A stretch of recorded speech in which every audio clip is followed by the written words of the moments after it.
अस्सलाम वालेकुम। उम्मीद है कि आप सब खैरियत से होंगे और अपने घरों में खुश होंगे। तो जी सर्दियां भी शुरू हो गई हैं सही तरह से और गन्ने का सीज़न भी है आजकल। तो आज मैं गन्ने के रस की या रो की खीर बनाऊंगी। ये बहुत मज़े की बनती है, यकीन करें, और सर्दियों की सौगात भी है। तो चलें बनाना स्टार्ट करते हैं। बिस्मिल्लाहिर्रहमानिर्रहीम।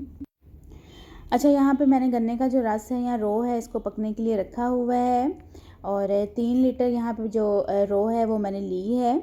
और बस इसको अभी उबाला आना शुरू नहीं हुआ है लेकिन ये पकना शुरू हो गई है। तो इसके ऊपर ये जो झाग आ रही है ये मैं सारी उतारूँगी, क्योंकि अगर ये नहीं उतारेंगे तो जो खीर है वो थोड़ी ब्लैक ब्लैक सी बनेगी, वो वाइट नहीं होगी ज़्यादा। तो इसलिए इसको उतारना लाजमी है। तो बस ये जैसे जैसे ऊपर आती जाएगी तो ये देखें, ये मैं उतार के तो साइड पे प्लेट में रखती जा रही हूँ। तो यहाँ पे जो बॉयल है वो भी आना स्टार्ट हो गया है और जो झाग है वो भी काफ़ी हद तक जो है वो उतर चुकी है।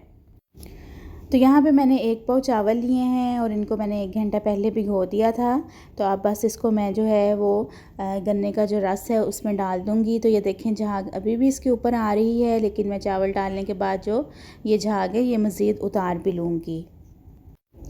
तो यहाँ पे बस मैंने इसमें चावल डाल दिए हैं। तो इसको मैं अब 1.5 घंटे के लिए स्लो फ्लेम पे जो है वो मैं पका लूँगी और इसमें बार बार जो चम्मच हिलाने की भी ज़रूरत नहीं पड़ेगी।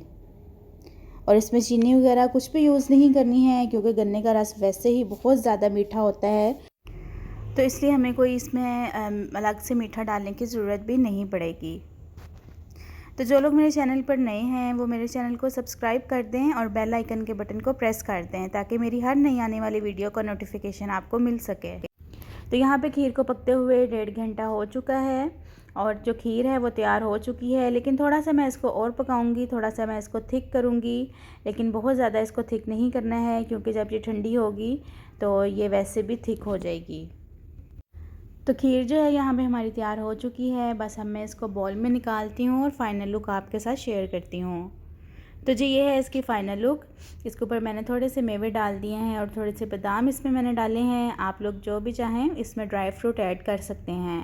तो ये बहुत मज़े की और यमी बनी है। आप लोग भी लाजमी एक दफ़ा इसको बना के देखिएगा। तो उम्मीद है कि आपको ये रेसिपी अच्छी लगी होगी। तो चले मिलती हूँ आपसे अपनी नेक्स्ट वीडियो में एक नई रेसिपी के साथ। अपना बहुत सारा ख्याल रखिएगा। अल्लाह हाफिज़।